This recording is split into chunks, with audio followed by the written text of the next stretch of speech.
People's names as names for genitalia? How did Peter, the surname Johnson, and the nicknames for William Willie and Richard Dick come to mean penis? Was the first instance of these usages related to a specific person? Are there more examples in this area? Is this exclusive to English?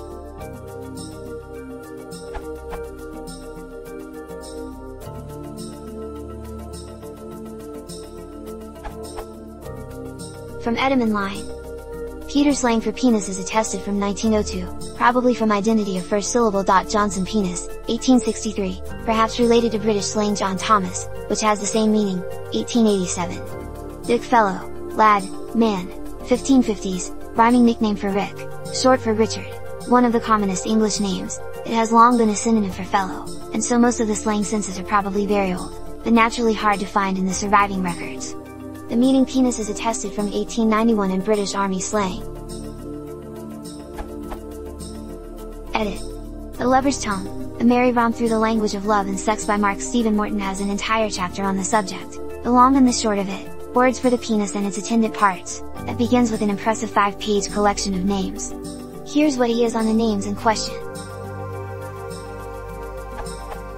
A few years after Edward Ward published his poem, the name Roger also came to denote penis. This was, in fact, the first of several male given names to be bestowed on that part of the male anatomy.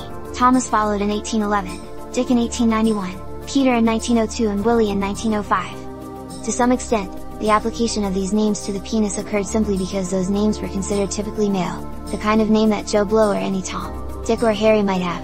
With Peter, however, there may be an additional reason why it came to denote penis. That name derives from the Greek petros, meaning stone, a material whose hardness might recall the firmness of an erection. The word is still used with that stony sense in the name saltpeter, a chemical compound that was once given to young men and soldiers to reduce their sexual ardor. Last names, too, have been bestowed on the penis, such as Johnson, which dates back to the mid-19th century but has recently gained wide currency.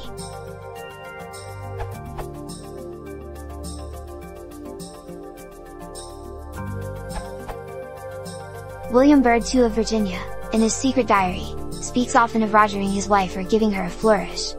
So the word seems to have been used more as a verb in early America. However, there seems to be no clear answer as to how the use of dick came to be, only when and generally by whom.